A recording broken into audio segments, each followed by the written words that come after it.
One hot dog, please. Ok. Un gratte-ciel, un chariot de rue et des hot dogs. À première vue, nous sommes dans les rues de Manhattan. Les apparences sont parfois trompeuses, puisqu'en fait, nous sommes au pied de la tour Montparnasse, à Paris. Depuis quelques semaines, le hot dog new-yorkais Made in France débarque dans nos rues. Mais au fait, c'est quoi un hot dog? Un hot dog, c'est très simple. C'est du pain, une saucisse, du ketchup et de la moutarde. Voilà un vrai hot dog new-yorkais. Une recette on ne peut plus simple, mais les clients, eux, en redemandent. Super. C'est bien meilleur qu'en Australie. C'est plus pratique que les hamburgers. Après la folie du hamburger, du wrap ou du kebab, c'est désormais au tour du hot dog de conquérir le cœur des Français. Un chiffre explique à lui seul l'ampleur du phénomène. Chaque année, nous en consommons plus de 2,5 millions. C'est vrai que cette petite saucisse dans du pain brioché ne manque pas d'arguments pour nous séduire. La recette est facile à faire et surtout, le hot dog est moins cher que ses concurrents. Comptez 3 € en moyenne pour un chien chaud, contre 4 € pour un wrap et 5 € pour un hamburger. Alexandra Franz est la directrice d'un des plus gros salons de restauration rapide et elle est déjà complètement accro. Moi j'aime bien le hot dog, alors moi je suis tellement gourmande. Nous lui avons demandé pourquoi le hot dog était si populaire, notamment chez les femmes. C'est un produit différent, c'est un produit plus léger, plus nutritionnellement correct. Un hamburger c'est environ 500-550 calories. Un hot dog new-yorkais, j'entends bien, c'est moins de 300. Le hot dog est donc la nouvelle star de la restauration rapide. Snack, boulangerie ou enseigne spécialisée, désormais tout le monde le vend à sa sauce. Tu as bien pris du ventre. Tu as mangé trop de hot dog depuis, je crois. Mais les spécialistes du hot dog new-yorkais en France, ce sont eux, Laurent et Serge. Ces deux copains, originaires d'Aix-en-Provence, se connaissent depuis le collège et ne se sont jamais quittés. En 2001, c'est en se baladant dans les rues de Manhattan qu'ils ont le déclic. Le hot dog est partout. C'est assez flagrant de voir tous ces chariots ambulants, tous les 10 mètres, quoi, tous les blocs de rue, il y a des chariots. C'est vraiment une des spécificités. Le fabricant de chariots nous avait dit qu'il y avait 3000 chariots sur la ville de New York. À leur retour dans le sud, les deux amis n'ont qu'une idée en tête, commercialiser le vrai hot dog américain en France. Laurent quitte l'hôtellerie et Serge son métier de commercial pour se lancer à corps perdu dans cette nouvelle aventure. Sauf qu'Aix, ce n'est pas New York et le public au début n'est pas très chaud. Au début, ça a été la galère totale, on peut dire ça comme ça. Dans le froid, en plein hiver, quand on a démarré, on se retrouvait dehors dans la rue, nos vendeurs avaient froid, il n'y avait personne.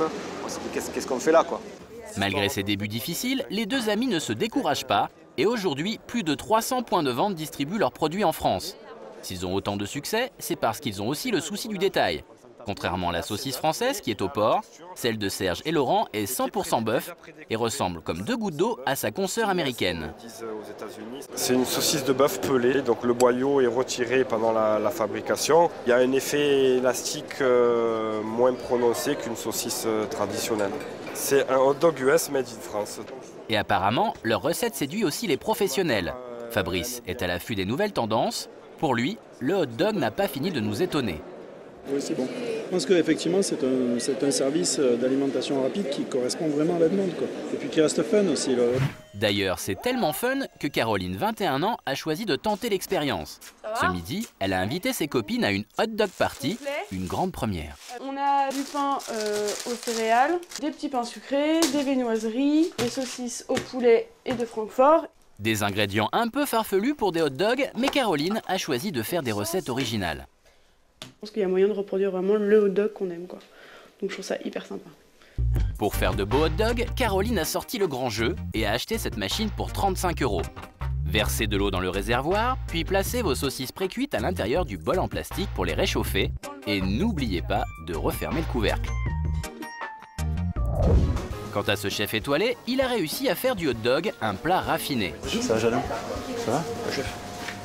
Yannick Aleno en est tellement fan qu'il l'a mis sur sa carte, mais sous un autre nom.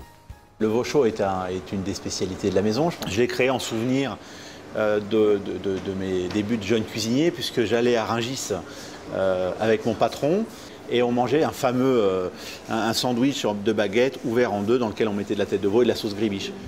Et le hot dog version Yannick Aleno, ça donne ça. De la tête de veau dans une baguette, une recette typiquement française. Et pour sa sauce, le chef a choisi de faire une nouvelle fois honneur à nos couleurs en écartant le sacro-saint ketchup. Oh my god.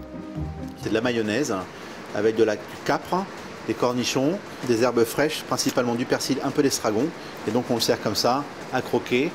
Servi pour 10 €, le veau chaud de Yannick connaît un franc succès dans son restaurant et ce n'est pas lui qui nous dira le contraire. Super bon. Chez Caroline, il est maintenant temps de passer à la dégustation. L'ambiance est au rendez-vous et si certaines ont déjà la bouche pleine, d'autres ne maîtrisent pas encore la machine. Pendant que Malena se bat avec sa saucisse, Caroline s'apprête à déguster un hot dog à la sauce indienne. Alors? Bon, c'est pas mal. T'as pas l'air sûre de toi là. Le hot dog au curry ne fait pas vraiment l'unanimité, mais Caroline ne s'avoue pas vaincue. Pour le dessert, elle fait preuve une nouvelle fois d'une bonne dose d'imagination. Comme la saucisse sucrée, ça n'existe pas, j'ai pris des bananes. Sans oublier la sauce au chocolat, le sirop d'érable, la chantilly et quelques pralines. Caroline semble avoir tout prévu, enfin presque. Enfin, ça a l'air bizarre, quoi. Enfin, je mettrais pas une banane dans un petit pain, quoi. Mais... Très bon. C'est bon? En fait, avec le chocolat et les petites pralines par-dessus, c'est super bon. Un avis pas vraiment partagé par ses copines. Le côté banane dans le pain, c'est costaud, quoi. Et je ne le ferai pas chez moi. Le repas touche à sa fin. Ce midi, Caroline n'aura décidément pas marqué les esprits par ses recettes, mais plutôt par son audace. Décidément, qu'il soit au bœuf, au veau, mais pas à la banane, le hot dog n'a pas fini de faire des heureux.